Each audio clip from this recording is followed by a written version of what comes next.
Kembali ke tahun 1970 dan menjadi ibu tiri yang kejam. Bab 71. Keributan hari ini membuat Shen Meng semakin memperhatikan anak-anak. Rasa sakit di luar mudah disembuhkan, tetapi luka di hati merekalah yang perlu dirawat dengan saksama. Setelah semua orang pergi, dia kembali ke dalam, menarik sedikit selimut tipis Ming Fang, dan memberikan beberapa instruksi kepada 3 pemuda di sampingnya. Ibu akan memasak. Kalian semua tetap di sini dan berusaha sebaik mungkin. Hubungi ibu kalau butuh sesuatu. Keempat anak kecil itu berperilaku sangat baik hari ini, mengangguk cepat. Ada banyak sayuran di dapur. Awalnya ia tak punya banyak tenaga, tetapi memikirkan anak-anak yang duduk di kang tempat tidur bata berpemanas, ia segera mulai mencuci sayuran, menggosok panci, dan memasak. Di dalam rumah, mendengar suara dentuman dan tabrakan mobil yang melaju, Lu Mingliang tak kuasa menahan rasa cemas. Kak, ibu biasanya memasak dengan sangat cepat. Sudah lama sekali, kenapa belum selesai juga?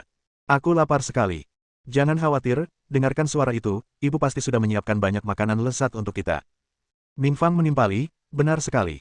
Ibu benar-benar sayang pada kita. Lihat tatapannya tadi, sungguh, hehehe. Hei, aku juga suka Xiao Kai, hehehe. Anak-anak saling memandikan dan tertawa, sambil bertanya-tanya makanan lezat apa yang akan dimasak ibu mereka nanti. Shen Meng awalnya ingin memasak beberapa hidangan, tetapi melihat hari sudah lewat tengah hari, dia masih harus memprioritaskan perut anaknya dan segera memasak sesuatu untuk mengenyangkannya. Jadi ketika anak-anak tiba di meja dengan penuh antisipasi, mereka melihat kaserole besar berisi sayuran, telur, dan mie diletakkan tepat di tengah meja.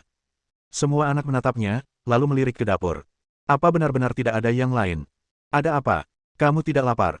Bu, ibu susah payah bikin semangkuk mie. Lu Mingliang merasa jauh lebih tenang dan tak perlu lagi memikirkan kata-katanya sebelum berbicara dengan Shen Meng. Shen Meng dengan lembut mengetuk kepalanya dengan sumpit di tangannya. Aduh, dasar bocah nakal, kamu pilih-pilih. Enak banget, ya, sup sayur dan mie telur ini. Kebanyakan keluarga pasti senang makan semangkuk mie seperti ini, dan kamu malah mengeluh. Hehehe, enggak, semua yang ibu buat itu yang terbaik, aku enggak akan keberatan kok. Shen Meng terkekeh dan menyajikan semangkuk besar mie kepada setiap anak, dilengkapi dengan daun ketumbar hijau cerah dan telur emas. Lalu mereka pergi ke titik awal, mengambil mangkuk, dan menuangkan sesendok ke dalam mangkuk setiap orang. Makanlah, ini saus yang terbuat dari daging cincang. Enak sekali dimakan dengan mie. Cobalah, ibu punya sesuatu yang lain untuk ditunjukkan nanti. Lu Mingliang mengaduk mie, menggigitnya, dan hampir tersedak kelezatannya. Ia lalu melupakan apa yang ada di mulut ibunya dan hanya ingin menghabiskan mie halus di mangkuk itu secepat mungkin. Beberapa anak lainnya memiliki ide yang sama dengannya. Jangan tersedak, makanlah pelan-pelan. Nggak akan ada yang ambil. Kamu suka nggak bihun ikan asam pedas yang ibu buat kemarin? Besok, Paman Yongjunmu mau pergi memancing, dan Bibi Si Feng bilang dia akan menyimpan 2 untuk keluarga kita. Ibu akan membuatkan bihun untukmu nanti, iya. Oke, Bu, aku paling suka mie beras. Boleh aku tambah cabai? Lu Mingfang sangat menyukai rasa itu. Yang terpenting, ibunya juga membuatkan mereka jus jeruk. Makan makanan seperti itu sungguh memuaskan. Oke, Mingfang, kalau kamu mau makan, aku akan buatkan. Tapi kamu jangan terlalu banyak makan cabai. Sekarang musim gugur, dan cuacanya terlalu kering. Setelah kamu selesai makan, tidurlah, dan aku akan membuatkanmu supir. Ngomong-ngomong soal supir, Shen Meng berpikir sebaiknya ia pergi lagi ke kota kabupaten untuk membawa pulang tungku batu bara. Ia juga perlu merenovasi tungku dapur, sebaiknya dengan 2 tungku, tidak terlalu besar, agar satu bisa digunakan untuk menumis dan yang lainnya untuk menanak nasi, yang akan sangat praktis. Wah, ini lezat sekali. Lu Mingke melahap mie di mangkuk kecilnya. Ia punya lebih banyak telur dan sayuran daripada kakak-kakaknya, tetapi ia makan dengan lebih lahap. Shen Meng membelai kepala Lu Mingke, wajahnya penuh kasih sayang. Setelah menghabiskan hampir semua makanannya, Shen Meng menyadari masih ada sekitar semangkuk besar mie yang tersisa di dalam pot tanah liat. Ia ingin mengundang Xie Jinghao untuk makan bersama nanti agar ia bisa pulih. Namun, mie-nya agak lembek karena terlalu lama didiamkan. Setelah selesai membereskan, ia memasukkan mie ke dalam panci agar tetap hangat dan tidak menjadi dingin akibat panas sisa kompor. Setelah anak-anak makan dan minum sampai kenyang, mereka mulai memikirkan hal-hal lezat yang disebutkannya. Menatap tatapan penasaran anak-anak, Shen Meng mengeluarkan sebuah amplop putih dari tas yang tergantung di dinding, lalu mengeluarkan foto-foto di dalamnya dan menatanya dengan rapi di meja makan. Lihat ini. Ini foto-foto yang kamu ambil terakhir kali. Aku mengambilnya hari ini. Aku juga mengirimkan surat-surat yang kamu tulis dan foto-foto keluarga untuk ayahmu. Kamu senang, kan? Bu, apakah ibu sudah mengirimkan kaos kaki yang ibu beli terakhir kali kepada ayah? Tanya Lu Mingke dengan tulus. Shen Meng, saya benar-benar lupa tentang itu. Lain kali aku kirim. Nanti aku kirim beberapa pasang kaos kaki dari rumah buat kakekmu. Cuacanya mulai dingin, dan dia bakal kedinginan kalau nggak bawa kaos kaki. Selain foto-foto yang diambil di rumah, ada juga foto Xie Jinghao dan Xiao Gang. Terakhir kali, Xie Jinghao menolak untuk difoto karena biayanya 60 sen per foto, dan ia harus berganti pakaian 3 kali. Harganya sama untuk dewasa dan anak-anak, dan ia tidak tega menghabiskan uang sebanyak itu. Melihat Shen Meng mengambil foto bersama Lu Mingyang dan anak-anaknya, Xiao Gang berdiri di depannya, menatapnya dengan penuh harap, dan cahaya di matanya membuat dia tidak mungkin menolaknya.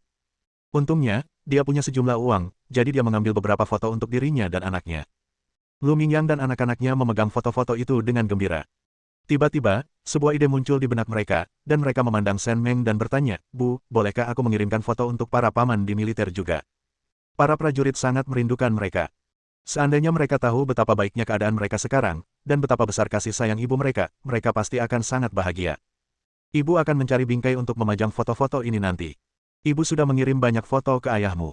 Jangan khawatir, ibu akan mengajakmu berfoto setiap tahun mulai sekarang, ya. Oke, hehehe.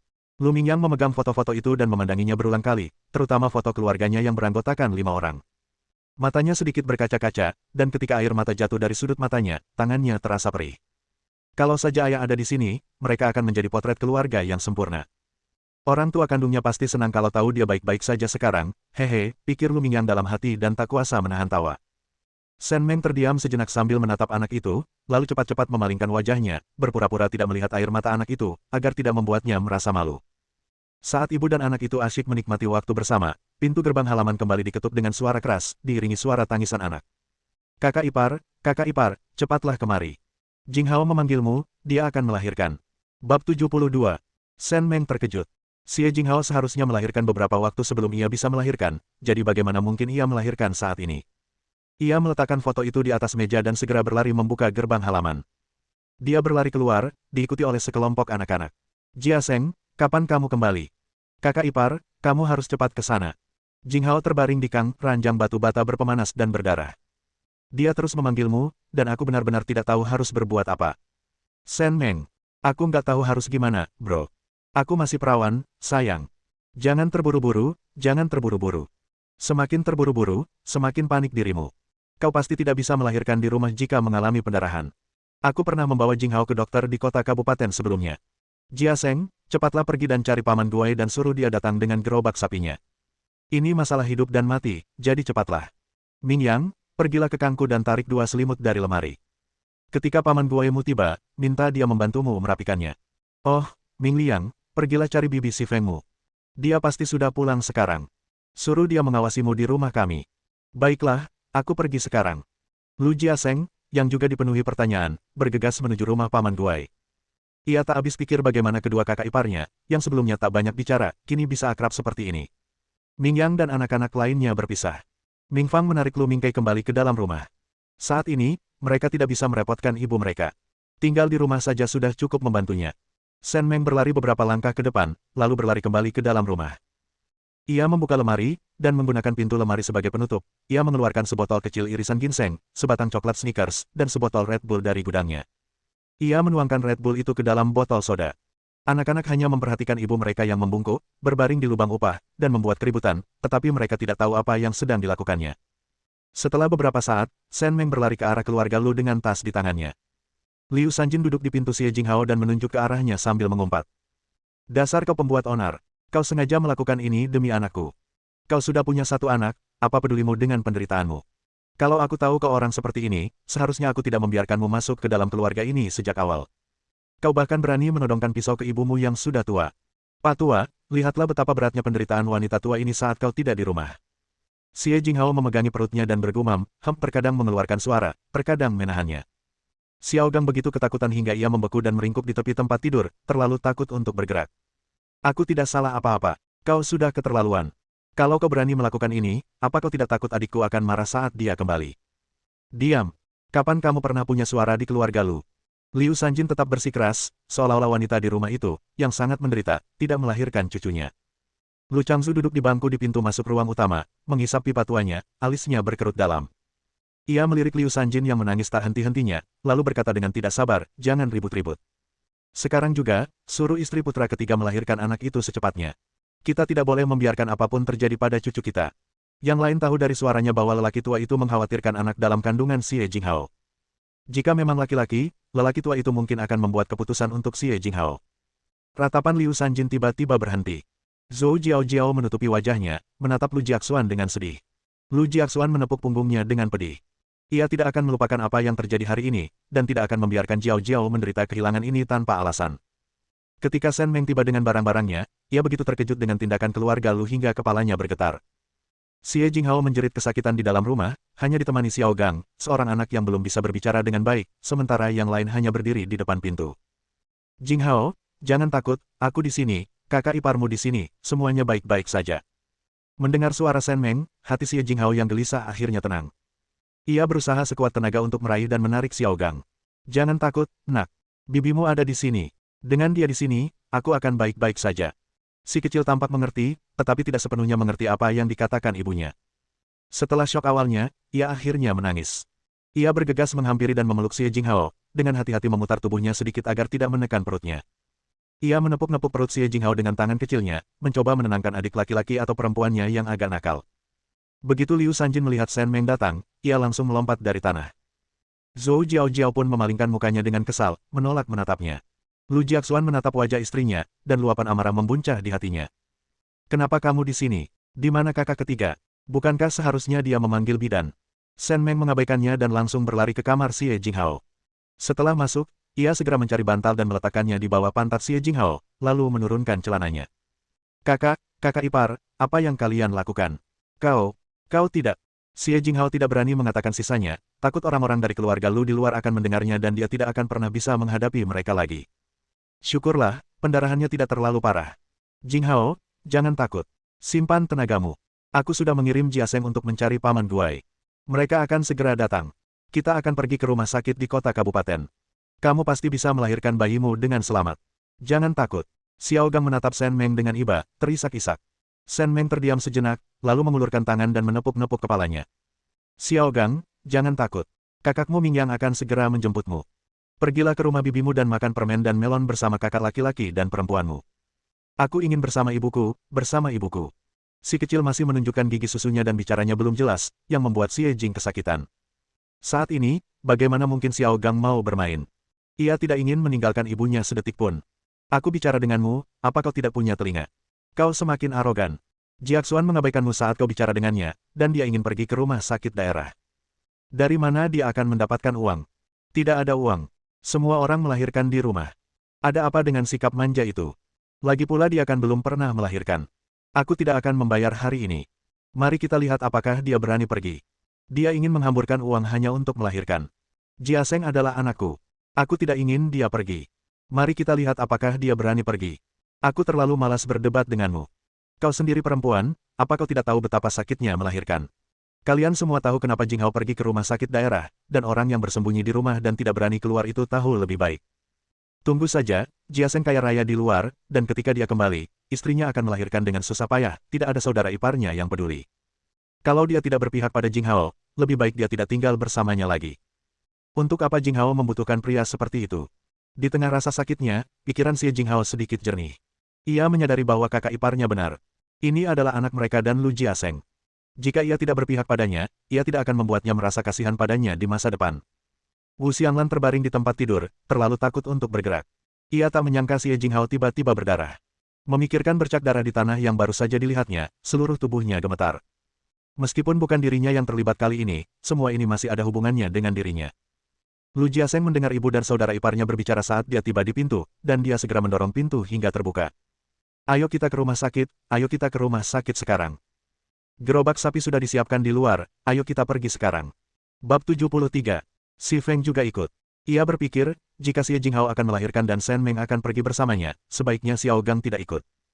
Tidak pantas bagi seorang anak untuk pergi ke rumah sakit daerah sendirian, di mana ia tidak akan makan atau tidur nyenyak, dan orang lain harus merawatnya. Kakak Meng, cepat siapkan beberapa pakaian untuk Jinghao, dan bawakan termos, cangkir teh, wastafel, dan perlengkapan lain yang dibutuhkan anak itu. Xie Jinghao menunjuk ke lemari kangnya, di dalam lemari itu, aku hanya untuk berjaga-jaga kalau tiba-tiba harus melahirkan, jadi aku sudah menyiapkan barang-barang yang dibutuhkan bayi sejak dini. Aku baik-baik saja, aku hanya bisa mengambil beberapa barang. Shen Meng dan Si Feng segera membantu mengemas barang-barang tersebut, memasukkannya ke dalam tas atau kantong saat dikirim. Si Feng merapikan barang-barang itu dan menyerahkannya kepada Shen Meng, yang kemudian mengulurkan tangan dan memeluk Xiao Gang. Xiao Gang, jangan takut. Ikutlah dengan bibimu ke rumah pamanmu. Kakak laki-laki dan perempuanmu ada di sana. Kamu bisa bermain dengan mereka. Ibumu sedang dalam perjalanan untuk melahirkan adik laki-laki dan perempuanmu. Dia akan kembali dalam beberapa hari. Jadilah anak yang baik dan tunggu di rumah. Xiao Gang, dengarkan bibimu dan tetaplah di rumah. Ayahmu dan aku akan kembali dalam beberapa hari, oke? Xiao Gang tak ingin berpisah darinya. Ia tak pernah meninggalkan Xie Jinghao sejak kecil. Saat itu, Liu Sanjin memanfaatkan kehamilan kedua Xie Jinghao untuk mencoba membawa Xiao Gang ke kamarnya. Namun, Xiao Gang menolak dan menangis hingga tengah malam, membuat kepala Liu Sanjin serasa mau meledak. Ia terpaksa mengembalikan anak itu kepada Xie Jinghao. Tidak, tidak, aku tidak mau ke rumah bibiku. Aku mau ibuku, ibu, wah. Melihat penampilannya yang cemas dan gelisah, Shen Meng langsung menggendongnya kembali. Biarkan dia pergi. Dia ketakutan di rumah, dan aku ragu kau bisa membujuknya kembali. Lu Jiaseng mengangguk, mengangkat selimut dari Xie Jinghao, membungkuk dan menggendongnya, tangannya gemetar karena gugup. Sayang, jangan takut, aku di sini.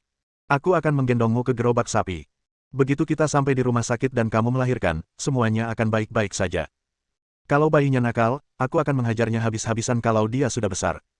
Dia menggendong Xie Jinghao dan berjalan keluar, Shen Meng menggendong Xiao Gang, dan Xi Feng membawa barang-barang yang mereka butuhkan. Rombongan itu hendak meninggalkan halaman. Liu Sanjin buru-buru menghentikan mereka. Kamu nggak boleh pergi. Ini kan cuma melahirkan. Buat apa ke rumah sakit daerah? Lihat semua perempuan di tim produksi yang mirip dia. Dia sengaja, Jiaseng. Jangan percaya. Dia memang sengaja. Ibu, jangan ribut lagi. Kalau sampai terjadi apa-apa sama Jinghao dan anak kita hari ini, hubungan ibu dan anak kita bakal hancur. Apa? Apa katamu? Kau anakku. Liu Sanjin memegangi dadanya, menatap Lu Jiaseng dengan tidak percaya, sementara Lu Jiaxuan dan Zhou Jiaojiao buru-buru membantunya berdiri. Kakak ketiga, kau sudah keterlaluan. Cara bicaramu pada ibu membuatnya sangat sedih. Melahirkan itu normal bagi perempuan. Begitu kakak iparmu melahirkan dengan selamat, kau pasti akan menyesal memperlakukan ibumu seperti ini. Jiao Jiao benar, kakak ketiga. Apa yang kau lakukan benar-benar mengecewakanku. Apa kau masih punya rasa bakti pada orang tua? Apa kau masih peduli pada orang tua kita? Ekspresi Lu Jiaseng sama sekali tidak berubah. Kalau saja ia tidak sedang memeluk istrinya, ia ingin sekali menendang pasangan itu. Bagaimana mungkin mereka berdua berani mengatakan hal seperti itu padanya? Mengapa Jinghao-nya berdarah? Bukankah itu karena mereka telah memancing masalah yang akan mereka timbulkan pada adik iparnya? Jinghao mencoba menghentikan mereka, tetapi seluruh keluarga menyerangnya, menyebabkan Jinghao, yang sedang hamil, berlari ke dapur, mengambil pisau, dan menempelkannya ke lehernya sendiri. Ia dengan senang hati membawa pulang barang-barangnya, tetapi belum memberikan barang-barang yang dibelinya kepada istri dan anak-anaknya, juga belum memberitahu Jinghao berapa banyak uang yang ia hasilkan dari bekerja di tambang. Ia mendorong pintu hingga terbuka dan melihat sebilah pisau dapur tertancap di leher istrinya. Ia masih tak berani mengingat kejadian itu. Saking mengerikannya, kakinya gemetar. Kalian berdua pergi dari sini, dasar bajingan tak berperasaan. Setiap kali kalian mencoba menghentikan istriku semakin merasa sakit. Kalau terjadi apa-apa pada istri dan anakku, aku akan melawan kalian sampai mati. Lagi pula, waktu aku pulang tadi, aku masih belum tahu kenapa Jinghao menodongkan pisau ke lehernya. Tunggu aku akan menghabisi kalian saat aku pulang nanti. Ia mengatakan hal ini kepada Lu Jiaxuan dan istrinya, dan juga berteriak kepada putra kedua dan istrinya yang belum muncul di ruangan lain. Ia bertekad untuk tidak membiarkan masalah ini berakhir hari ini. Shen Meng memeluk Xiao Gang dan menjulurkan pantatnya, mendorong Zhou Jiaojiao yang menghalangi jalannya ke samping, dan hampir menjatuhkan Liu Sanjin dalam prosesnya. Lu Jiaseng menempatkan Xie Jinghao di gerobak sapi dan dengan hati-hati menutupinya dengan selimut. Paman Guai, ayo kita pergi sekarang. Tunggu sebentar, Jiaseng. Aku sedang menjaga Jinghao di gerobak sapi. Kau sudah dewasa, dan kau tidak tahu harus berbuat apa. Pergilah ke rumahku, naik sepedamu, dan pergilah ke rumah sakit daerah untuk menemui dokter. Cheng Yufen. Jelaskan situasinya kepadanya. Dia tahu tentang kondisi Jinghao, jadi dia bisa bersiap. Dia bisa melakukan operasi segera setelah kita tiba. Baiklah, kakak ipar, aku mempercayakan Jinghao padamu. Aku akan bersujud padamu setelah Jinghao melahirkan, katanya sambil mengelus rambut Xie Jinghao. Setelah ragu sejenak, ia tetap menundukkan kepala dan menciumnya. Aduh, jam berapa sekarang? Jiaseng masih memikirkan untuk punya bayi dengan Jinghao. Cepatlah. Jangan khawatir, kakak ipar Meng, aku akan menjaga anak-anak di rumah dengan baik. Kalian berdua akan aman dan sehat. Wajah Si Feng memerah, dan dia meletakkan barang-barang yang dia bungkus di belakang gerobak sapi, di samping kaki Xie Jinghao. Xie Jinghao merasa sedikit malu, tetapi juga tersentuh oleh kebaikan hati lelakinya.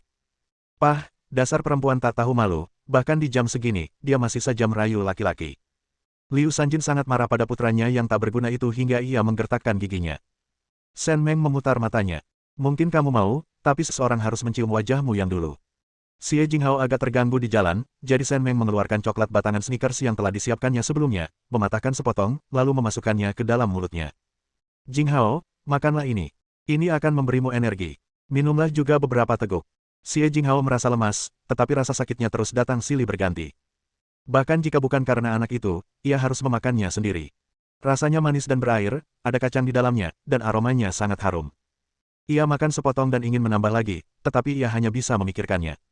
Makanan ini begitu lezat, pasti mahal. Kakak iparnya begitu baik padanya, ia tidak bisa terlalu memikirkannya. Namun baru saja ia menepis pikiran itu, ia langsung melahap sepotong lagi ke dalam mulutnya, sementara kakak iparnya menuangkan seteguk besar air gula ke dalam mulutnya. Makan dan minumlah sepuasnya. Kakak iparmu sudah menyiapkan berbagai macam makanan untukmu di dalam tas ini, termasuk beberapa potong ginseng. Aku akan memberimu satu untuk dihisap setelah kamu makan sepuasnya. Itu akan baik untuk kesehatanmu. Terima kasih banyak, kakak ipar. Tidak perlu terima kasih, yang penting kamu selamat dan sehat, itu lebih penting dari apapun, katanya sambil berbalik mengambil roti puding dari tasnya dan memberikannya kepada Xiao Gang sambil melirik Paman Gue yang sedang menyetir kereta. Xiao Gang, kamu juga harus makan. Kalau kamu makan dengan baik, kamu akan punya kekuatan untuk merawat ibumu. Baiklah, terima kasih, Bibi. Si kecil mengulurkan tangan dan mengambilnya, lalu memasukkannya ke dalam mulut. Ia mencium aromanya ketika bibinya mengeluarkannya. Aromanya sungguh lezat. Ia menelan ludahnya beberapa kali, mengira itu ludah ibunya, tetapi ternyata itu ludahnya untuk dirinya sendiri. Bab 74. Ketika gerobak sapi tiba di rumah sakit daerah, sebuah tandu rumah sakit sudah terparkir di sana, dan para perawat rumah sakit sedang mempersiapkan barang-barang mereka. Ketika Lu Jiaseng melihat Xie Jinghao datang, ia berlari dan menggendongnya ke atas tandu. Para dokter dan perawat segera mendorong Xie Jinghao ke ruang bersalin. Shen Meng segera menggendong Xiao Gang yang masih mengantuk. Paman, terima kasih atas kerja kerasmu. Istirahatlah di sini sebentar. Cepat masuk, awasi semuanya.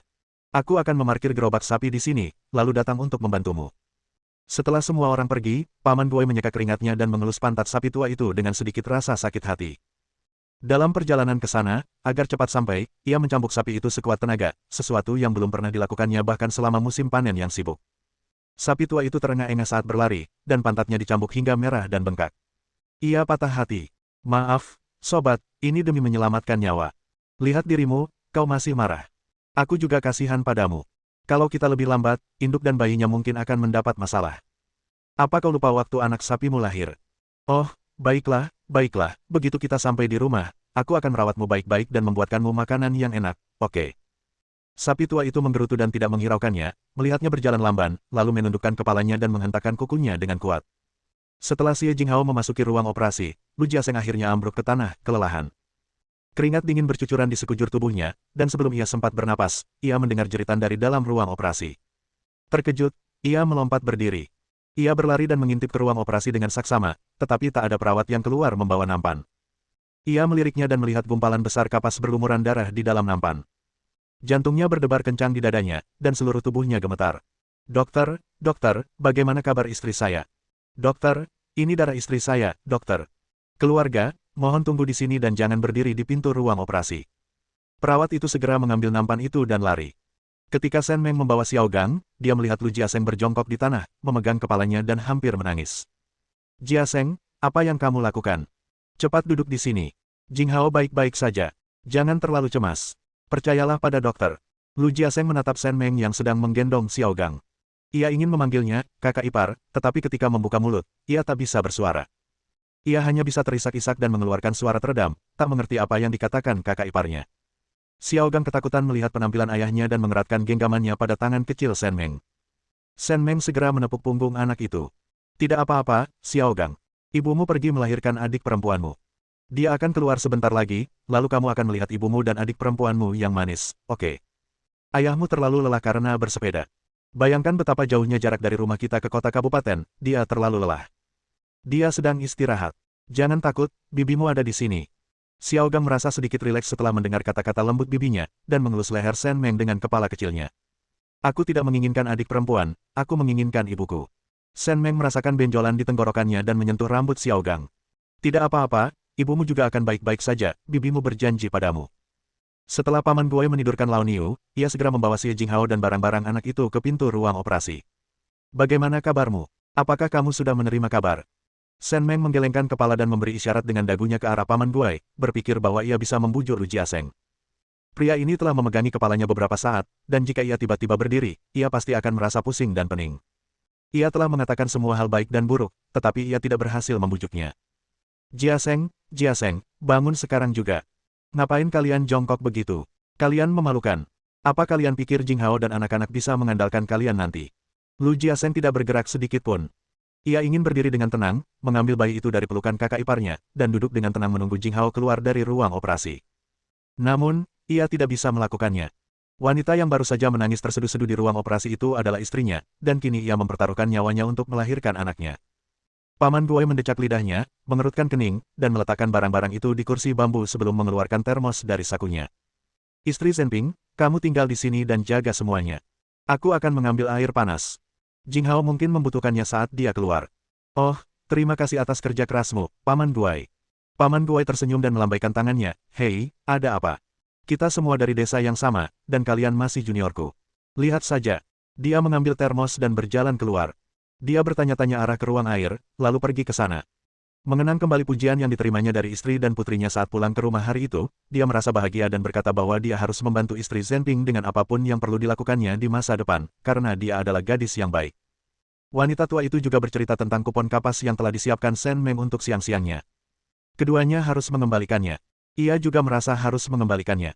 Itu masalah keluarganya sendiri, tetapi kupon itu diperoleh dengan susah payah. Ia akan merasa bersalah jika mengambilnya. Istrinya mencoba mengembalikan kupon kapas beberapa kali, tetapi istri Zhenping menolak menerimanya dan bahkan berpura-pura marah. Akhirnya, ia berkata bahwa jika ia mengembalikannya, mereka akan putus. Jika ia merasa tidak pantas, ia akan membantunya merapikan lahan pribadinya. Istrinya bercerita bahwa istri Zhenping melakukannya dengan sengaja, dan sengaja meminta mereka untuk tinggal dan membantu merapikan halaman pribadi mereka agar mereka merasa nyaman. Sebelumnya, ia mungkin akan mempercayainya, tetapi mengingat bagaimana istri Zhenping bekerja hari itu, ia berpikir, mungkin saja ia memang ingin mereka membantu. Air panas harganya 1 sen. Berapa tiket air yang Anda butuhkan? Tanya petugas stasiun air, sambil memegang selembar kertas merah kecil dan sebuah buku catatan. Paman Guai melihat sekeliling, menepuk sakunya dengan percaya diri, lalu mengeluarkan segepok uang receh pemberian istrinya sebelum ia pergi. Ia meludahi tangannya, menghitungnya sebentar, lalu mengeluarkan 5 sen. Beri aku 5. Wanita tua yang mengawasi ruang air memutar bola matanya begitu keras hingga hampir mencapai langit. Berpura-pura. Cuma 5 sen, apa yang kau cari-cari lama sekali? Cuma 5 sen lebih. Ketika Paman Guai kembali ke ruang bersalin dengan air panas, Xie Jinghao belum melahirkan. Ia merasa sedikit panik. Bokong Niu tua memerah karena kejang. Apakah istri Jiaseng akan mengalami masalah? Istri Zhenping, bagaimana kabarnya? Dia sudah melahirkan. Jinghao melahirkan bayi perempuan. Perawat telah membawanya untuk diobservasi. Dia akan segera dibawa ke bangsal setelah keluar, kata Shen Meng gembira. Kenapa Jiaseng masih seperti itu? Dia masih berjongkok di tanah, persis seperti saat dia pergi. Shen Meng terkekeh kecil. Ketika perawat membawa bayinya keluar, ia tak berani menatapnya, dan terus memanggil Xie Jinghao. Perawat itu terdiam. Melihat Lu Jiaseng seperti ini, hatinya terasa hangat. Untungnya, orang ini tidak seperti anggota keluarga Lu lainnya. Ketika perawat keluar untuk memintanya menandatangani operasi caesar, ia menolak menandatangani dengan tangan gemetar, bersikeras menyelamatkan ibunya. Perawat itu membentaknya dengan marah sebelum akhirnya ia menandatangani. Bagaimanapun juga, sekadar memiliki hati yang tertuju pada kedamaian dan ketenangan sudah melampaui banyak pria. Bab 75. Ketika Xie Jinghao membuka matanya, sudah 1,5 jam berlalu. Ia mengerjap dan menatap Lu Jiaseng yang berbaring di samping tempat tidurnya. Ia menggerakkan jari-jarinya sedikit. Jiaseng. Jinghao, kamu sudah bangun. Akhirnya kamu bangun. Aku sangat takut tadi. Aku senang kamu baik-baik saja, istriku. Mulai sekarang, kita tidak akan pernah punya anak lagi. Tidak ada yang lebih penting daripada kamu, istriku. Dengan mata merah, Lu Jiaseng menggenggam tangan Xie Jinghao, suaranya tercekat emosi. Ketika ia membawa Xie Jinghao ke ruang bersalin, ia hampir tak mampu berdiri. Pikirannya dipenuhi banyak pikiran buruk. Jika Xie Jinghao pergi, ia tak akan mampu membesarkan anak itu dengan baik sendirian. Akan sangat menyedihkan jika anak itu kehilangan ibunya. Apakah ia masih bisa menikah di masa depan? Bagaimana jika istrinya memukul dan memarahi anak-anaknya setelah dia menikah? Tidak, sama sekali tidak ada hal buruk yang bisa terjadi. Ia mulai memikirkan hal-hal lain, tetapi semakin ia memikirkannya, semakin bingung dan kesal ia. Ia semakin merasa bahwa ia tidak bisa hidup tanpa Xie Jinghao dan bahwa ia harus memperlakukannya dengan baik mulai sekarang. Jika ada yang berani mengatakan hal buruk tentang istrinya lagi, ia pasti akan melawan mereka sampai mati. Ketika Shen Meng kembali dengan termos, dia melihat pasangan muda itu saling menatap dengan mata berkaca-kaca, dan dia tersentuh oleh pemandangan itu. Xie Jinghao menyadari suara itu dan menoleh. Kakak ipar ada di sini. Kamu datang di waktu yang salah. Dokter bilang kamu baru saja melahirkan dan belum bisa minum sup bergizi. Aku sudah membuatkanmu bubur millet. Minumlah dulu, dan setelah dokter memeriksamu, kakak iparmu akan memasak sesuatu yang lezat untukmu. Xie Jinghao sedikit tersipu mendengar apa yang dia katakan. Terima kasih, kakak ipar. Dia menuangkan bubur millet hangat ke dalam mangkuk, lalu menggunakan sendok besi untuk menyuapkannya sedikit demi sedikit. Jangan khawatir, Xiaogang ada di luar bersama Paman Guai. Xiaoni sedang tidur. Perawat membawanya untuk vaksinasi. Dia akan segera datang. Si kecil baik-baik saja, montok dan sehat. Hidungnya kecil seperti hidungmu. Ayo, santai saja. Aku sudah memasak bubur millet ini cukup lama. Buburnya cukup kental. Dokter bilang sekaranglah waktu terbaik untukmu memakannya. Kakak ipar, terima kasih, kamu baik sekali padaku. Entah karena dia punya anak, tapi dia ingin menangis setiap kali Shen Meng mengucapkan sepatah kata pun padanya. Dari kecil hingga dewasa, selain neneknya, siapa lagi yang pernah begitu peduli padanya, menunjukkan perhatian padanya, dan memperlakukannya seperti manusia. Lu Jiaseng mengerutkan kening dalam-dalam. Ia merasa istri dan kakak iparnya telah banyak berubah sejak ia kembali. Istrinya yang dulu begitu rapuh dan lemah, kini tampak begitu cakap dalam segala hal. Kini, ia tampak seperti gadis kecil. Lalu ada adik iparku. Dulu, dia bahkan tidak mengizinkannya memberi makan istrinya bubur millet, dia hanya merasa risih melihat istrinya. Dia sungguh tidak memahaminya. Tepat setelah mereka selesai memberi Xie Jinghao bubur millet, Dr. Cheng datang bersama dua perawat. Ia memeriksa luka Xie Jinghao, lalu menutup tirai di samping tempat tidur. Apakah kamu baik-baik saja? Terima kasih atas kerja kerasmu, Dr. Cheng. Aku merasa jauh lebih baik sekarang. Xie Jinghao menatap Dr. Cheng yang lembut dan penuh perhatian. Dokter itu telah menyelamatkan nyawanya dan putrinya, dan berbicara kepadanya dengan sangat lembut. Dokter itu sungguh baik, tidak hanya peduli pada lukanya, tetapi juga pada perasaannya. Operasi caesar berarti akan lebih sulit setelah melahirkan. Kamu sehat-sehat saja sebelumnya, dan kupikir kamu bisa melahirkan secara normal, tapi ternyata tidak apa-apa. Kamerat Xie, sekarang berpegangan pada pagar di kedua sisi, dan aku akan membantumu mengeluarkan Lokia. Bagus. Perawat mengantar Lu Jiaseng dan Shen Meng keluar dari balik tirai. Mereka bisa mendengar Xie Jinghao menggertakkan gigi dan mengerang kesakitan. Suaranya teredam dan pelan. Lu Jiaseng begitu cemas hingga hampir mengangkat tirai dan masuk. Hei, jangan masuk. Dr. Cheng ada di dalam. Istrimu baik-baik saja. Untungnya, Dr. Cheng yang membawa kita ke sini, kalau tidak, tidak ada yang bisa menghentikanmu. Kata-kata perawat itu membuat Shen Meng merasa sedikit malu. Jiaseng, jangan khawatir. Dr. Cheng sedang merawat luka Jing. Jangan memperburuk keadaan. Aku tahu, aku hanya ingin melihatnya menangis. Shen Meng, saya tahu Anda cemas, tetapi jangan panik. Jangan memperburuk keadaan. Nada suaranya agak kasar. Kau harus mempertimbangkan waktu jika mengkhawatirkan istrimu. Jinghao baik-baik saja sekarang. Kalau kau terus seperti ini, situasinya tidak akan baik. Apa yang bisa Jinghao dan anakmu andalkan di masa depan? Saat Cheng Yufen pergi, ia melirik Shen Meng. Shen Meng adalah orang yang sangat baik hati. Ia mampu menjaga adik iparnya dengan sangat baik, menunjukkan bahwa ia adalah orang yang sangat tulus. Kamerat Shen, adik iparmu baru saja menjalani operasi caesar dan harus dirawat di rumah sakit selama 2 hari lagi. Kalau kamu yang akan merawatnya, sebaiknya bergantian, kalau tidak, kamu tidak akan punya cukup tenaga. Ada tempat tidur lipat di kantorku. Kalau kamu tidak keberatan, kamu bisa istirahat di sana. Tidak, terima kasih banyak, dokter. Cheng, seharusnya aku tidak bicara seperti itu padamu terakhir kali. Shen Meng mengatakan ini tanpa bermaksud apapun. Cheng Yufen adalah dokter yang baik, dan dia sungguh-sungguh berterima kasih. Namun, dia sama sekali tidak menyesali apa yang dikatakannya. Voldemort begitu terobsesi sehingga jika dia tidak segera sadar, keluarganya akan berantakan. Cheng Yufen teringat pada apa yang dikatakan Shen Meng padanya terakhir kali, dan wajahnya berubah sedikit malu. Tidak, Kamerat Shen, kau benar. Aku benar-benar mengabaikan keluargaku. Keluargaku jarang datang akhir-akhir ini, dan keluarga kami menjadi jauh lebih harmonis. Aku menyadari betapa salahnya aku. Aku tidak akan melakukannya lagi. Kalian semua jaga ibu baru ini. Aku pergi sekarang. Oh, terima kasih, Dr. Cheng. Anda sibuk. Xie Jinghao menatap sosok dokter Cheng yang semakin menjauh dengan air mata berlinang. Ia ingin menarik kembali pujiannya kepada Dr. Cheng sebelumnya. Ia tak pernah menyangka dokter yang begitu lembut dan baik hati akan menggunakan begitu kuat saat memencet lukanya. Ia pikir ia akan mati. Jinghao, apa kabar? Sakit. Operasi caesar itu sangat menyakitkan. Dr. Cheng hanya menyuruhnya istirahat yang cukup, makan lebih banyak, dan jalan-jalan besok. Dia juga disuruh memberitahu kapan dia bisa kentut. Dia kesakitan sekali, bukankah seharusnya dia berbaring di tempat tidur? Kenapa mereka membiarkannya berkeliaran? Kenapa? Dengarkan dokter. Dr. Cheng melakukan ini demi kebaikanmu. Jiaseng, kamu harus istirahat. Aku akan menjenguk Xiaogang. Paman Guai sudah bekerja keras selama ini, sudah waktunya dia pulang. Aku juga akan bertanya kapan dia akan pulang, lalu aku akan meminta Paman Guai untuk menjemput kita. Oh, terima kasih atas kerja kerasmu, kakak ipar. Setelah meninggalkan bangsal, Shen Meng memberitahu Paman Guai tentang situasinya dan meminta dokter untuk kembali menjemputnya dalam 3 hari. Ia juga meminta bantuan dokter untuk mengurus rumah. Si Feng sedang mengurus anaknya sendiri, dan jika ia tinggal di rumah untuk mengurusnya, Chen Zhaodi mungkin akan memarahinya. Jadi ia hanya bisa meminta bantuan Paman Guai dan Bibi Juying. Istri Zhenping, jangan khawatir. Aku akan memanggil bibimu ke rumahmu begitu aku kembali. Anak-anak Mingyang berperilaku baik dan bijaksana, dan mereka mudah diurus. Baiklah, bibi bisa memasak sayur dan biji-bijian di dapur dan makan di rumahku.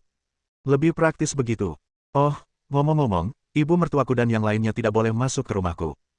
Kalau tidak, mereka akan mengambil apapun yang mereka mau. Aku akan menitipkan rumah ini pada Paman Guai. Karena sudah lama mengenal Shen Meng, dia sangat mengenalnya. Dia sudah memenangkan hati Shen Meng, jadi jika dia tidak bisa mengurus keluarga dengan baik, bukankah itu akan membuat Shen Meng merasa bersalah? Jangan khawatir, bibimu pandai berdebat, dia tidak akan membiarkan Mingyang dan anak-anak lain menderita. Bab 76. Ketika Shen Meng menggendong Xiao Gang kembali ke bangsal, Lu Jiasheng sudah tertidur. Xie Jinghao menatap pria yang mendengkur dengan janggut tipis di wajahnya dengan sedikit sakit hati. Jangan menatapnya. Kamu juga harus tidur.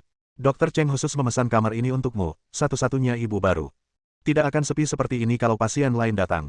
Kakak ipar, taruh Xiao Gang di sebelahku. Aku akan menjaganya, dan kamu juga bisa istirahat sebentar. Shen Meng menggelengkan kepalanya. Ia berharap Lu Jiasheng akan menjaganya dan putrinya dengan baik malam itu. Ia akan membawa Xiao Gang tidur di tempatnya. Ia bisa bertahan sedikit lebih lama. Tidurlah. Xiao Gang belum mengantuk sekarang. Xiao Ni akan membawanya sebentar lagi. Aku akan menjaganya. Malam ini, aku akan mengantar Xiao Gang ke kantor dokter Cheng untuk menginap. Xie Jinghao berhenti memaksa. Anestesi mulai bekerja dan ia merasa pusing. Perutnya masih terasa nyeri, dan ia benar-benar tak tahan lagi. Shen Meng menyuruh mereka beristirahat sebentar, lalu membawa Xiao Gang keluar dari bangsal dan menyewa kompor dari staf dapur. Namun, mereka tidak membawa makanan dan harus membelinya di tempat. Xiao Gang, apakah kamu lapar? Si kecil agak malas. Dia menggelengkan kepalanya dan kembali meringkuk dalam pelukan Shen Meng. Ada apa? Ibu akan memanjakan adik perempuanku. Meski hanya kalimat pendek, ia cukup mengerti. Mungkin itu ucapan seseorang yang pernah mengatakan sesuatu yang jahat padanya, yang masih ia simpan rapat-rapat. Xiao Gang, beritahu bibimu jika ada yang memberitahumu bahwa orang tuamu berhenti menyayangimu setelah mereka punya adik laki-laki atau perempuan. Bibi kedua, bibi kecil. Pantas saja ia lesu sejak Xie Jinghao keluar dari ruang bersalin. Sebelumnya, ia mengkhawatirkan ibunya dan begadang semalaman, menunggu dengan tenang di pintu ruang bersalin. Namun, ketika melihat ibu dan adiknya keluar, ia mulai bertingkah aneh. Omong kosong, jangan dengarkan omong kosong mereka. Anak kesayangan, paling disayangi, dan paling disayangi orang tuamu pasti Xiao Gang. Coba pikirkan, ketika ibumu punya sesuatu yang baik, bukankah ia akan memikirkan Xiao Gang dulu?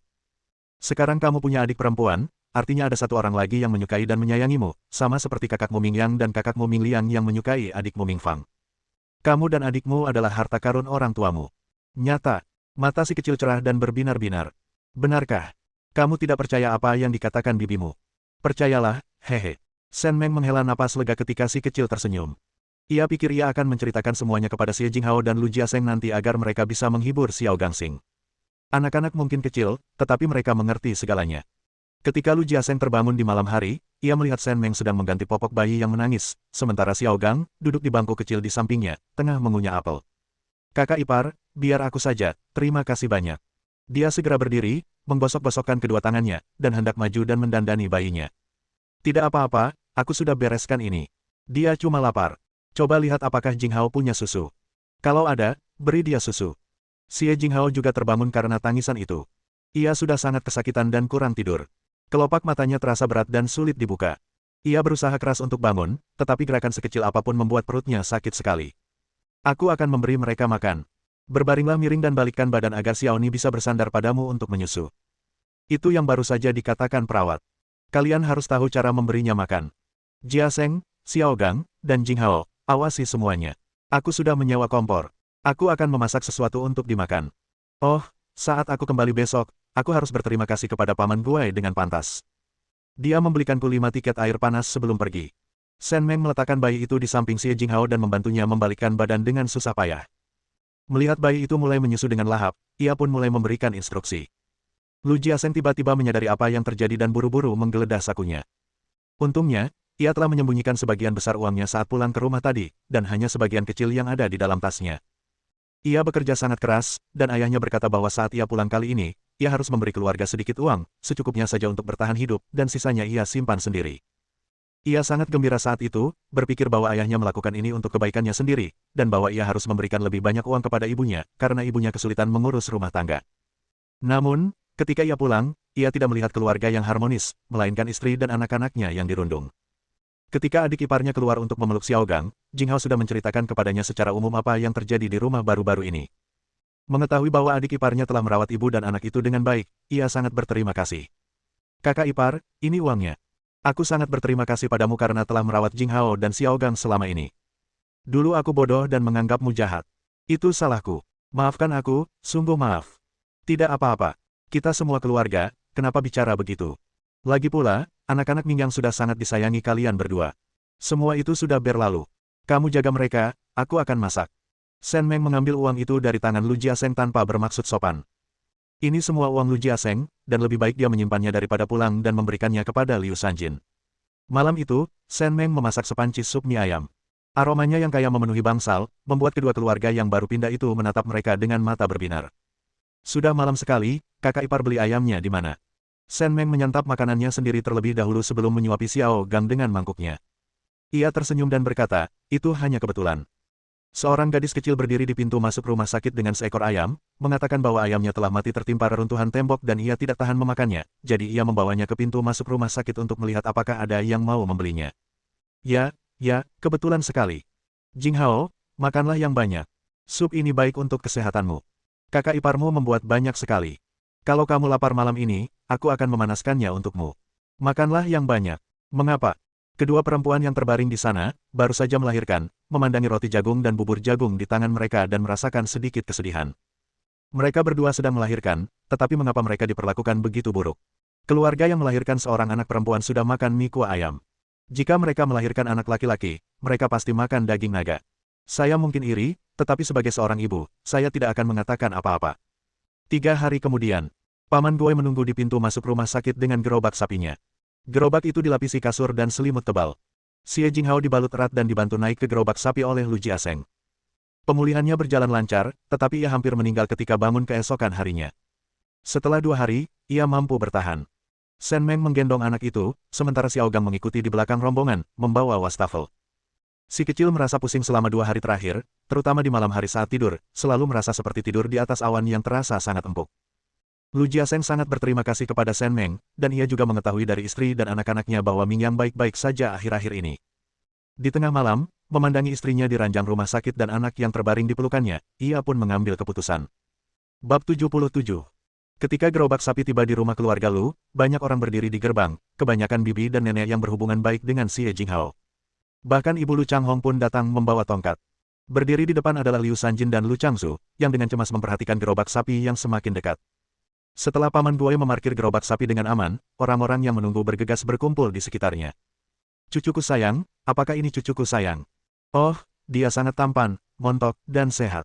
Jing Hao makan dengan baik selama kehamilannya, sehingga bayinya bisa tumbuh dengan baik.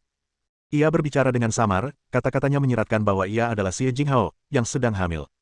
Lu Changzu menatapnya sambil tersenyum dan berkata, kamu telah bekerja keras. Shen Meng. Cara dia mengatakannya membuatnya terdengar seperti ibu mertuanya yang sudah tua, yang usianya sudah lewat 50 tahun, baru saja melahirkan seorang bayi.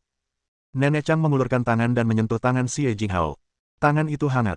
Oh, Juying, kamu perhatian sekali. Kamu bahkan membawakan selimut tebal untuk Jinghao. Dia pasti akan tetap hangat dan kering. Tentu saja.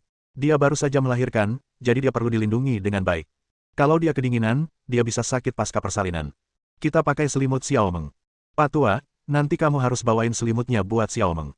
Nggak ada cara lain, karena Jinghao cuma punya satu kakak ipar yang peduli sama dia. Anggota keluarga Lu yang lain mendengarnya, tetapi pura-pura tidak mendengarnya. Mereka tidak ingin orang luar seperti dia ikut campur dalam urusan keluarga mereka. Lu Jiaseng menatap orang yang memberi selamat kepada orang tuanya dan berkata dengan lembut, dia perempuan. Sekarang aku punya anak laki-laki dan perempuan.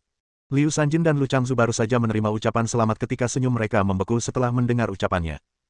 Mereka memandang anak di atas gerobak dan Xie Jinghao, yang hendak turun dari gerobak sapi, dan raut wajah mereka berubah muram. Namun, karena ada banyak orang di sekitar, mereka tidak mengatakan hal yang tidak menyenangkan. Zhu Juying memutar matanya, dan bersama Jin Ling, mereka membungkus Xie Jinghao dengan selimut dan membawanya ke dalam rumah.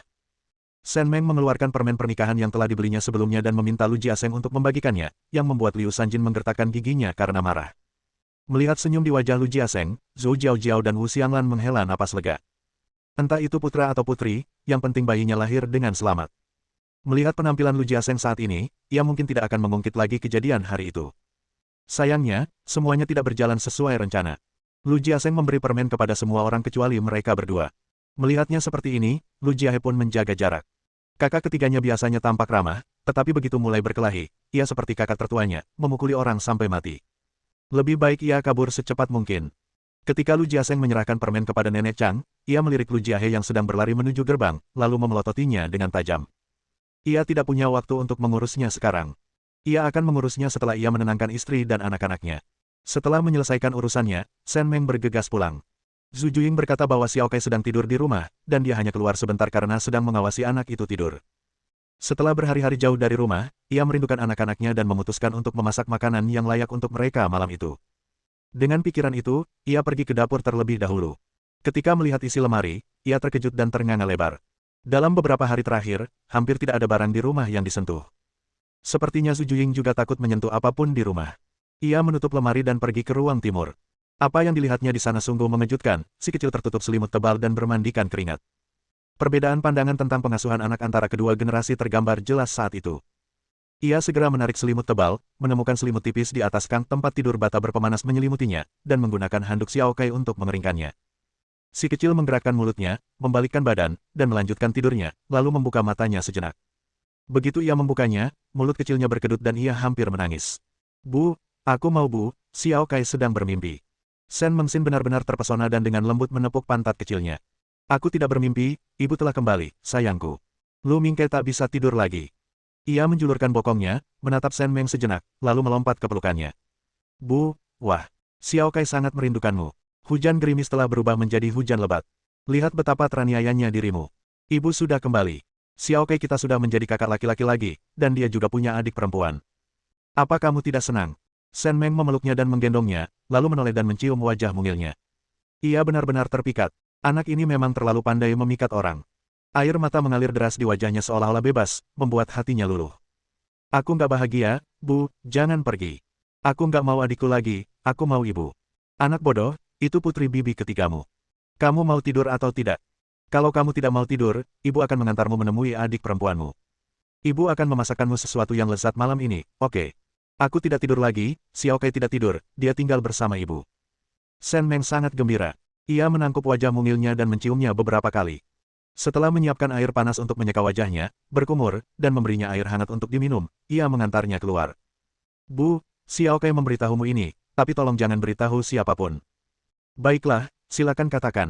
Xiao Kai berbisik di telinga Shen Meng, masakan Nenek Zhu sangat buruk. Kakak laki-laki dan perempuanku hampir menangis saat memakannya, tapi mereka bilang rasanya enak. Mereka bohong. Shen Meng, rasanya tidak seburuk itu, kan? Setelah bermain-main dengan Xie Jinghao sebentar, saya mendengar dari Zhu Juying bahwa lahan pribadi keluarganya telah digarap, dan 2 petak sayuran yang biasa ditanam keluarganya telah ditanam untuknya. Sisanya akan diputuskan olehnya saat ia kembali. Shen Meng tidak menyangka semua pekerjaan rumah tangga akan dikerjakan selama 2 hari di kota kabupaten. Setelah mengucapkan terima kasih sebentar, ia mengantar Xiao Kai pulang. Sebelum pergi, Lu Jiaseng bercerita tentang keinginannya untuk membagi harta keluarga. Shen Meng sedikit terkejut, tetapi mengingat Xie Jinghao hampir kehilangan nyawanya, akan lebih baik baginya untuk membagi harta keluarga dan hidup mandiri, karena Xie Jinghao juga memiliki keahliannya sendiri. Setelah Xie Jinghao selesai menyuapi Xiao Gang malam itu, dia sedang menidurkannya ketika Lu Jiaseng memberinya semua uang yang dimilikinya dan semua barang di dalam tasnya. Setelah dikurangi biaya makan dan biaya lainnya, termasuk biaya rawat inapmu, tinggal 49 lagi. Itu setara dengan uang kerja 2 bulan. Jangan khawatir, kamu bisa menyimpan semua uang itu untuk keluarga kita mulai sekarang. Setelah kamu pulih beberapa hari lagi, aku akan memberitahu keluarga kita bahwa kita akan berpisah dan hidup sendiri. Entah kita tinggal di rumah bata atau gubuk, kita akan hidup sendiri. Lihat saja kakak iparku. Dia hanya nyaman hidup sendiri. Mungkinkah? Apakah orang tuaku akan setuju? Memisahkan keluarga dan menjalani hidup sendiri, meskipun sulit, tidaklah terlalu buruk. Ia bisa membesarkan kedua anaknya dengan baik, dan Jiaseng punya keterampilan, jadi hidup mereka tidak akan terlalu buruk. Selama mereka punya tempat tinggal, mereka pasti bisa hidup dengan baik. Ini harus dilakukan, apapun yang terjadi. Kalau aku pergi bekerja nanti, bagaimana aku bisa merasa tenang meninggalkan kalian bertiga bersama mereka? Orang tuamu sekarang bingung dan tidak punya rencana. Lihat saja kakak iparmu. Dia punya 4 anak dan hidupnya sangat baik. Berbicara tentang Shen Meng, Xie Jinghao merasakan gelombang kerinduan di hatinya. Bab 78. Xie Jinghao akhirnya melahirkan anaknya dengan selamat, dan tidak ada masalah kesehatan. Ia pun merasa lega. Setelah Mingyang dan ketiga anaknya pergi ke sekolah, ia bersepeda bersama Xiao Kai untuk mengunjungi rumah orang tuanya. Kesehatan Shen Fugui telah membaik secara signifikan. Akhir-akhir ini, begitu Shen Yutian selesai bekerja, ia mulai berkeliling mencari orang untuk membantu membangun rumah. Mereka telah mengangkut lebih dari 100 bata adop, dan mereka hanya menunggu beberapa hari untuk merapikan rumah dan merobohkan rumah lama untuk memasang fondasi. Ketika Shen Meng membawa Xiao Kai pulang, Shen Xiaobin sedang sibuk berusaha memperbaiki keadaan, sementara Xiao Long dan Xiao Hu, beserta adik perempuan mereka, juga membantu. Xiaobin, kamu sedang sibuk apa? Kak, kenapa kamu pulang? Aku lagi ngangkut bata adop ke sini. Kita lagi bangun rumah, loh. Semua anggota keluarga pergi kerja, tapi aku di rumah ngurus anak-anak. Aku cuma mau kerja lebih banyak. Dia agak malu waktu ngomong. Ibunya bilang kalau kakaknya udah ngasih duit banyak ke keluarganya biar dia bisa nemuin jodoh yang cocok. Kedua kakak laki-lakinya dan kakak iparnya semua berkata, kejadian ini pasti menguras tabungan keluarga, bagaimana mungkin dia tidak tergerak. Berhenti melakukan itu. Telepon orang tua dan kakakmu kembali. Aku punya kabar baik untukmu. Xiao Long, pergi dan telepon kakek dan nenekmu. Wajah Xiao Long yang merah padam menunjukkan sedikit kegembiraan. Matanya berbinar saat memandangi sepeda baru itu. Ia mendengarkan instruksi pamannya, menyetujuinya beberapa kali, lalu berlari tanpa alas kaki menuju lapangan. Kak, masuklah dan minum air. Hehehe, apa Xiao Kai merindukan pamannya? Aku rindu paman. Paman, ajak aku menangkap burung-burung kecil. Xiao Kai menggenggam tangan Shen Xiaobin dan tak mau melepaskannya. Terakhir kali mereka ke sana, mereka pergi ke sungai untuk menangkap ikan loah dan burung-burung kecil, lalu memetik buah-buahan liar di gunung. Rasanya sangat menyenangkan.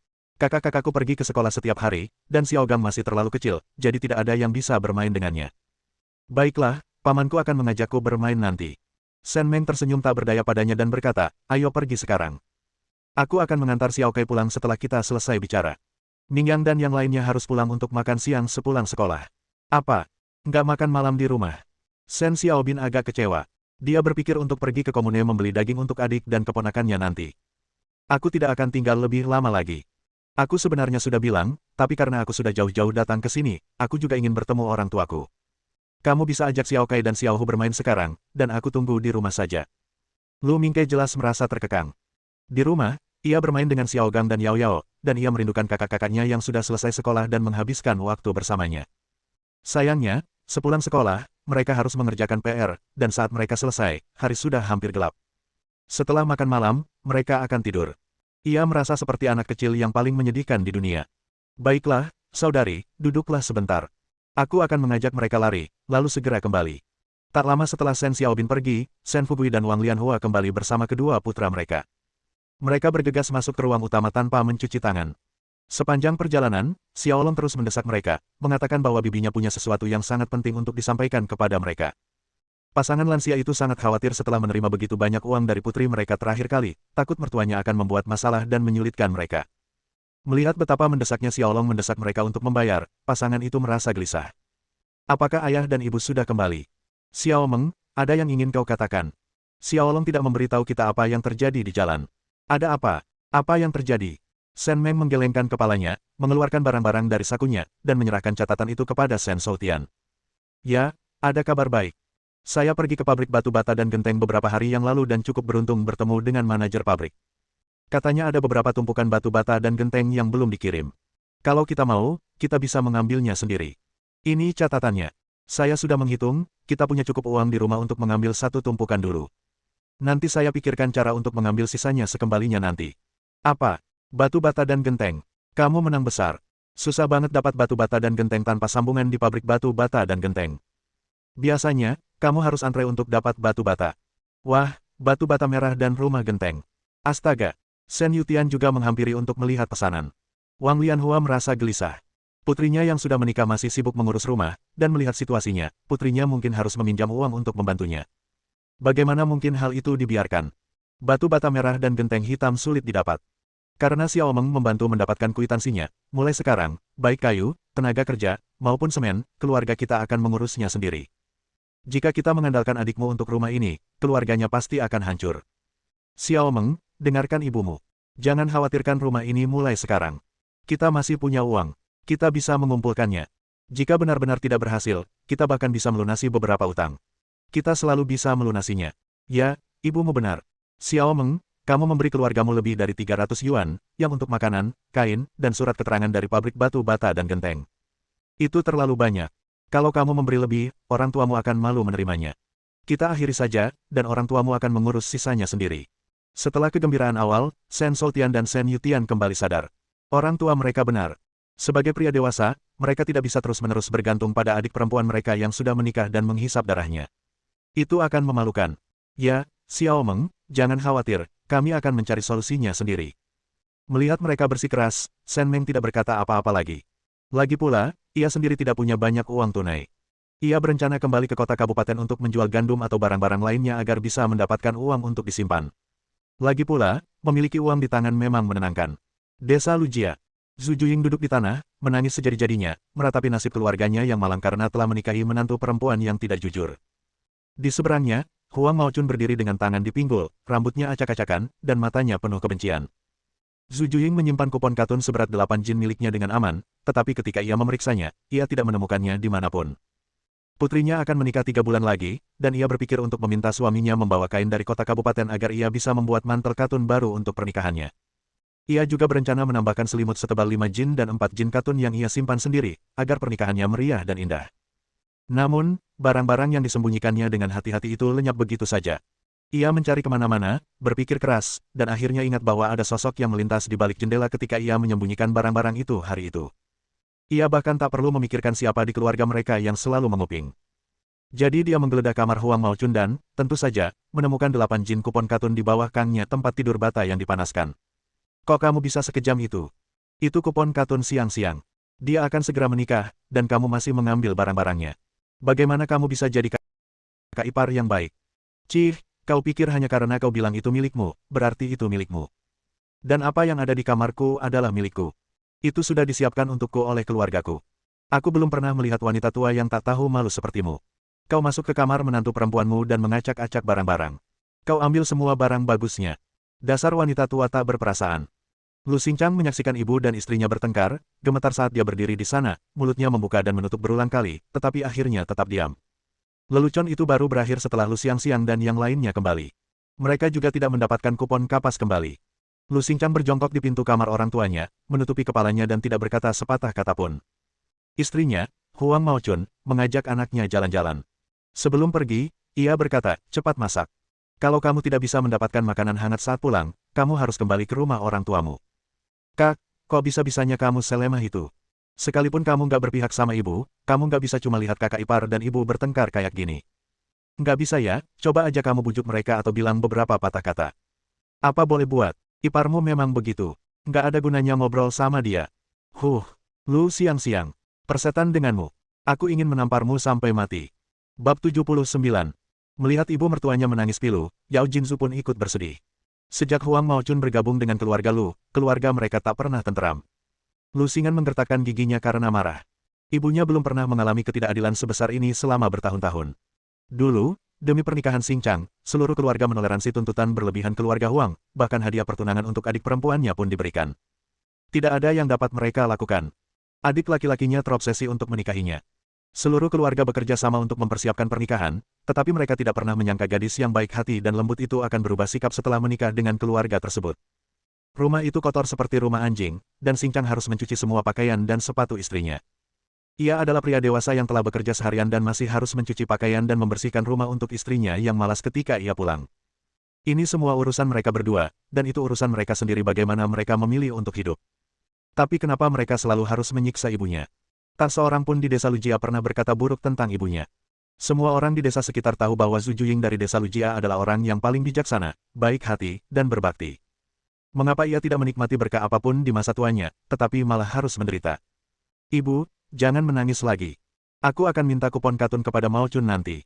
Sekarang, kita harus cepat menyiapkan makan siang. Kalau Mao Chun pulang dan tidak dapat makanan hangat, dia pasti akan rewel dan ingin pulang ke rumah orang tuanya. Lu Xingchang menggosok-gosokkan kedua tangannya, menatap Zhu Juying dengan cemas. Ia ingin ibunya berhenti menangis. Bahkan jika ibunya tidak bisa memasak sendiri, adik perempuan atau iparnya bisa melakukannya. Istrinya memang punya temperamen seperti itu. Ia akan berbicara baik-baik dengannya malam itu, dan bukan tidak mungkin untuk mendapatkan kembali kupon kapas itu. Persetan denganmu, aku akan menghajarmu sampai mati, dasar tak berguna. Lu Xing'an tak tahan lagi dan melayangkan pukulan. Meskipun Zhu Juying dan yang lainnya merasa kasihan pada kedua saudara itu yang bertengkar, apa yang terjadi di rumah sungguh sangat menyebalkan dan membuat frustrasi. Jika mereka tidak melampiaskannya, mereka semua bisa gila. Beberapa hari kemudian, Lu Jiaseng menyinggung soal pembagian harta keluarga. Kesehatan Xie Jinghao sedikit membaik. Selain tidak bisa jongkok, ia sudah bisa berjalan normal. Shen Meng sering mengunjunginya dan terkadang memasakkannya sesuatu yang lezat. Hanya dengan melihat apa yang ia hasilkan dan apa yang keluarga Lu hasilkan untuk Xie Jinghao, kita bisa melihat betapa berharganya Xie Jinghao dan kedua anaknya. Apalagi yang perlu diragukan oleh Lu Jiaseng. Ia telah secara pribadi menghubungi kepala desa dan sekretaris partai untuk mengajukan sebidang tanah. Tanah yang ia inginkan tidak luas, dan letaknya tidak jauh dari keluarga Lu terdahulu. Hanya berjarak 5 keluarga, yang menurut Lu Jiaseng cukup menguntungkan. Dia baru menyinggungnya setelah semuanya siap, dan ini begitu parah hingga Lu Changzu memecahkan mangkuknya, darah mengucur dari dahinya. Saat itu, ketika Shen Meng ribut-ribut soal pemisahan keluarga, dia tidak ada di sana. Jika dia ada di sana, dia pasti juga tidak akan setuju. Sebagai kakak tertua, Zhen Ping seharusnya membantu Jiaxuan dengan pekerjaannya, bagaimana mungkin dia memanfaatkan hal seperti pemisahan keluarga sebagai alat tawar-menawar. Hanya saja wanita tua Liu Sanjin sangat mudah dibodohi. Dia setuju tanpa berpikir panjang, yang benar-benar membuatnya kehilangan muka. Kalau kau mau memecah belah keluarga, kau harus mati, dan masih ada Jiaxuan. Kalau kau ungkit-ungkit lagi soal memecah belah keluarga, aku akan mematahkan kakinya. Ayah lihat sendiri. Bagaimana kakak ipar kedua dan ibuku memperlakukan Jinghao saat aku tidak di rumah. Bagaimana mungkin aku berani pergi bekerja setelah ini? Bagaimana kalau aku pergi lalu harus kembali untuk mengambil mayat mereka? Liu Sanjin menghentakkan kakinya dengan rasa bersalah dan menunjuk Lu Jiaseng, lalu berkata, omong kosong apa yang kau bicarakan? Bukankah kakak iparmu yang membuat masalah terakhir kali? Setiap kali terjadi sesuatu di rumah, kakak iparmu lah yang membuat keributan. Kali ini kau ingin memecah belah keluarga, bukankah si jalan Shen Meng yang memulainya? Jiaseng, bukankah ibumu pernah bilang kalau kakak iparmu itu orang jahat? Dia hanya ingin menghancurkan keluarga kita. Dulu, Lu Jiaseng pasti akan mempercayainya, karena kakak iparnya dulu sangat pemarah. Tapi sekarang berbeda. Ia tahu betul siapa yang harus ia ucapkan terima kasih karena telah membesarkan istri dan anak-anaknya dengan baik dan putrinya lahir dengan selamat. Ibu, jangan bicara lagi. Aku tahu seperti apa kakak iparku. Omong kosong. Kudengar adik iparmu, perempuan sialan itu, kenal orang-orang di pabrik batu bata dan genteng. Dia mendapat surat dari pabrik yang mengatakan bahwa siapapun di keluarga kita perlu membangun rumah. Apa kau sudah memberitahu adik iparmu tentang pembagian harta keluarga? Tidak, aku sudah tahu semua tentang surat itu. Itu untuk keluarganya. Dasar tak tahu malu, menggunakan harta keluarga suaminya untuk menghidupi keluarganya sendiri. Dia sama sekali tidak tahu malu. Dan kedua bajingan tua dari keluarga Shen itu, mereka menerimanya tanpa rasa malu. Mari kita lihat keluarga mana yang berani meminta bantuan putri mereka yang sudah menikah untuk membangun rumah. Mendengar ini, Lu Changzu langsung berdiri. Nyonya tua, apa kau mengatakan yang sebenarnya? Mana mungkin ini bohong? Aku dengar dari Direktur Guo. Aduh, Pak Tua, aku sampai marah sekali mendengarnya sampai hatiku sakit. Sebaiknya kau bertahan, atau wanita boros ini akan mengambil semua harta keluarga Lu kita. Zhou Jiao sangat cemas. Awalnya ia ingin berpisah dari Lu Jiaxuan dan hidup mandiri. Sekarang setelah Lu Jiaxuan memiliki gaji, ia dapat mengelola keuangannya sendiri setelah berpisah dan hidup sesuka hatinya. Mengapa ia masih harus peduli dengan keluarga besar Lu? Shen Meng bersepeda ke sana kemari setiap hari. Bohong kalau bilang dia tidak iri. Sekarang setelah tahu Shen Meng punya batu bata dan genteng, matanya berbinar-binar dengan rasa iri yang luar biasa kuat. Kok bisa begini, kakak ipar? Kita cuma punya 2 rumah bata, sisanya rumah dari tanah liat. Kalaupun kita punya surat keterangan, bukankah seharusnya surat itu disimpan untuk keluarga kita sendiri? Bagaimana bisa kita bawa pulang ke rumah orang tuamu? Benar, Jiao benar, Bu dan Ayah. Kurasa hati kakak iparku tidak ada di keluarga Lu kita. Kita tidak bisa membiarkannya membawa uang ini ke keluarga Shen. Uang itu milik keluarga Lu kita. Wu Xianglan segera menggemakan kata-kata Zhou Jiao. Ia juga ingin tinggal di rumah bata merah. Rumah bata lumpur itu sudah tua dan terkadang gumpalan tanah berjatuhan ke tanah, mengenai wajahnya beberapa kali dan membuatnya ketakutan setengah mati. Lu Changzu memandang sekeliling rumah, lalu lelaki tua itu menguatkan dirinya, mengambil gagang sapu dari dinding, dan menuju ke rumah Shen Meng. Ayah, apa yang akan ayah lakukan? Ayah tidak boleh pergi. Kalau kakak iparku punya surat itu miliknya. Kita sudah berpisah. Apa yang dia miliki tidak ada hubungannya dengan keluarga kita. Paman ketiga, kau tidak boleh berkata begitu. Kakak iparku sekarang sudah menjadi anggota keluarga Lu setelah menikah. Berpisah atau tidak, kami tetap keluarga. Dia tidak bisa begitu saja memindahkan barang-barang ke rumah orang tuanya seperti ini. Lu Jiaseng mencibir sambil melihat wajah sombong Wu Xianglan. Kamu mau pindah? Kamu harus punya kemampuan. Kenapa Jing Haoku keguguran? Kakak ipar kedua, kamu pikir aku tidak tahu, kan? Wu Xianglan begitu terintimidasi oleh tatapan tajamnya hingga dia tidak bisa mengangkat kepalanya dan tergagap. Aku tidak bermaksud begitu. Minggir, aku akan lihat apakah kau berani menghentikanku. Lu Changzu mengayunkan lengannya dan menyikut Lu Jiaseng yang menghalangi jalannya. Liu Sanjin dan kelompoknya pun menyusul. Lu Jiahe, yang mengamati situasi dari ambang pintu, juga dengan tegas mengikuti, berharap dapat memanfaatkan kekacauan untuk mengambil beberapa barang berharga dari rumah kakak iparnya. Bab 80. Rombongan itu berlari dalam arak-arakan besar.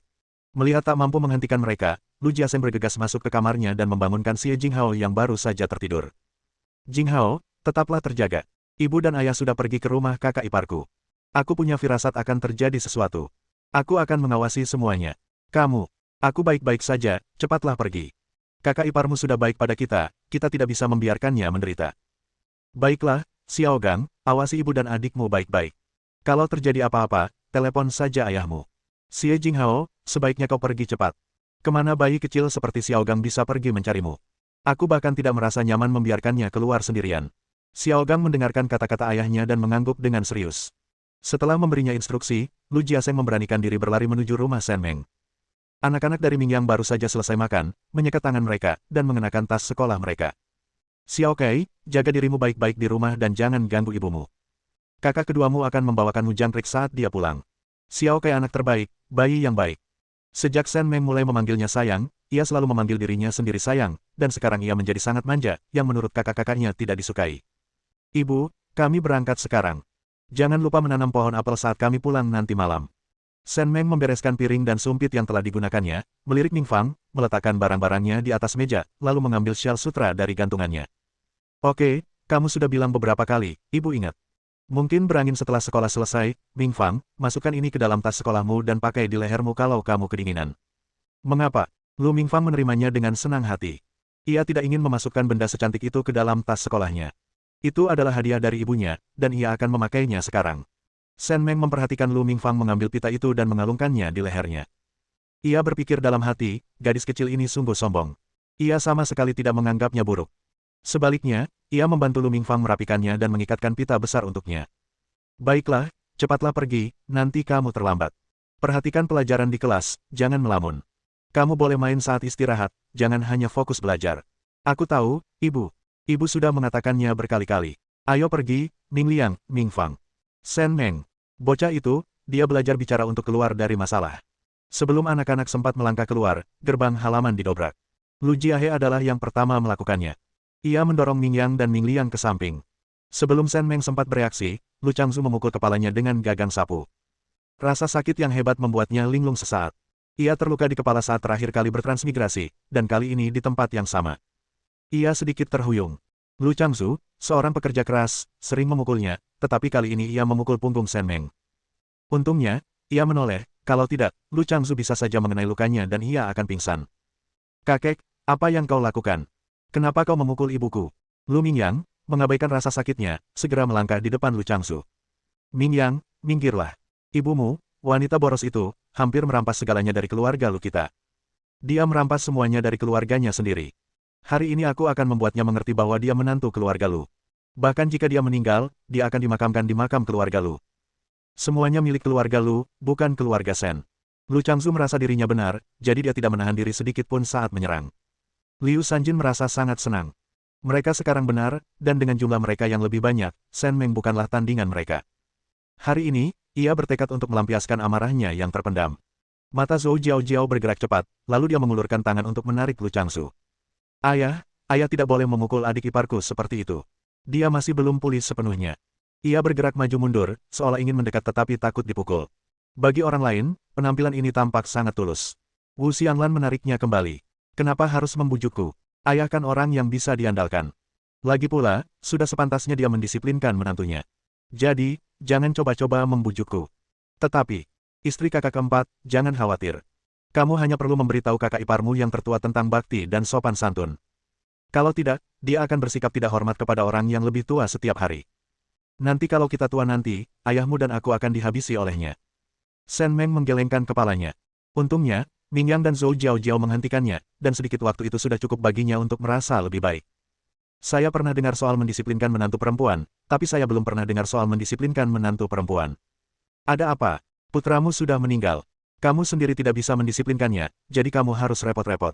Kita kan sudah pisah rumah. Kamu datang ke sini untuk menghajar orang. Apa kamu tidak takut digosipkan di belakangmu? Dasar nenek sihir, apa yang kau katakan? Beraninya kau mengutuk suamimu seperti itu. Bagaimana bisa kau begitu kejam? Pak Tua, kau dengar itu. Wanita tak tahu malu ini sedang mengutuk Zhenping. Kau harus memberinya pelajaran hari ini. Istri yang dipukuli itu seperti adonan yang sudah diuleni. Karena Zhenping tidak ada di sini, kita akan menghajarnya untuknya. Lu Mingfang dan Lu Mingliang naik dan memeluk kaki Lu Changsu. Jangan pukul ibuku, kakek, jangan pukul ibuku. Ibuku sangat menyayangi kita dan sangat baik kepada kita. Dia tidak memberikan apapun kepada keluarga nenek. Kenapa kamu pukul ibuku? Sekalipun ayahku kembali, dia tidak bisa menindas ibuku. Kai kecil, yang sedang memegang kue kering persik di ruang utama, melihat ibu, kakak laki-laki, dan kakak perempuannya diganggu, menangis terseduh-seduh. Ia berlari dan meraih kaki Shen Meng, ia ketakutan. Jangan takut, ibu ada di sini. Pergilah ke belakang ibu. Tidak, aku ingin melindungi ibuku. Lindungi ibu, wah, wah. Shen Meng sangat marah. Keluarganya baik-baik saja, jadi mengapa keluarga Lu langsung memukulnya? Kita sudah berpisah.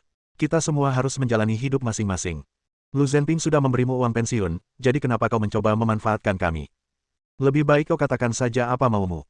Kalau kau berani menyentuhku lagi, kami akan panggil polisi. Ketika Lu Changzu di rumah, ia selalu memimpin tim. Tentu saja, Liu Sanjin yang akan memimpin dalam menangani hal-hal buruk, sementara ia sendiri yang bertanggung jawab. Kali ini berbeda. Agen pabrik batu bata dan genteng tidak hanya bisa mengangkut batu bata dan genteng, tetapi juga menjualnya untuk mendapatkan uang. Jika ia memiliki agen seperti itu, ia bisa berjalan menyamping di desa Lujia. Inilah kejayaan keluarga Lu. Tapi menantu perempuan yang bodoh ini diam-diam membawa uang itu ke rumah orang tuanya. Kalau terus begini, berapa kekayaan ayah mertuanya nanti? Sekalipun kita pisah keluarga, kamu tetap menantu keluarga Lu. Hari ini, sebagai ayahmu, aku akan menghajarmu. Kita lihat apa yang bisa kamu lakukan. Ayah, kau tidak boleh begitu. Bagaimana mungkin kau memukul adik iparku seperti itu? Kau kan ayah mertuaku. Kalau ada yang ingin kau katakan, minta ibu untuk bicara denganmu. Bagaimana mungkin kau berani memukulnya? Apa kau tidak takut ditertawakan? Lu Jiaseng bergegas menghampiri, hanya untuk melihat sapu ayahnya hendak mengenai adik iparnya lagi. Ia pun bergegas menghampiri dan meraih lengan ayahnya. Begitu dia selesai berbicara, Lu Jiahe memeluk pinggangnya. Jiaseng, urus saja urusanmu sendiri. Siapa yang menyuruhnya menggunakan barang-barang keluarga Lu kita untuk menghidupi keluarganya sendiri? Minggirlah. Dia pembuat onar yang tak berperasaan. Apa dia bahkan tidak berusaha membuatmu membagi harta keluarga? Dia bukan istri yang baik. Tanpa ada yang menahannya, Lu Changzu hendak memukulnya lagi ketika Shen Meng merebut gagang sapu dari tangannya. Liu Sanjin dan Wu Xianglan bergegas menangkap Shen Meng, sementara Zhou Jiaojiao memihak dan memegang erat lengan Shen Meng. Anak-anak Lu Mingyang masing-masing memegang satu kaki, dan dalam kepanikan mereka bahkan tidak tahu kaki siapa yang mereka pegang. Ketika orang-orang yang lewat melihat anggota keluarga Lu berkelahi, beberapa orang pergi menonton keributan itu, sementara yang lain mencoba melerai. Si Feng dan Wang Lianhua berlari menghampiri ketika mendengar keributan itu. Melihat Shen Meng akan dirugikan, mereka pun ingin turun tangan. Chen Zhaodi menarik salah satu menantu perempuannya. Jika kau berani pergi, aku akan membunuh kalian semua. Tak mampu melepaskan diri dari pelukan Lu Mingfang, Shen Meng membuka mulutnya dan menggigit Zhou Jiaojiao. Zhou Jiaojiao tak kuasa melepaskan Lu Mingfang yang mencengkeram kakinya, dan akhirnya tergigit. Ia pun langsung menjambak rambut Mingfang dan menariknya ke belakang. Suasana menjadi kacau. Seorang pria yang terjepit di antara kerumunan melihat hal ini, mencabut rokok dari mulutnya, melangkah ke arah Lu Changzu, dan memutarnya untuk mengambil sapu dari tangannya. Ada apa? Mau melawanku juga? Bersambung.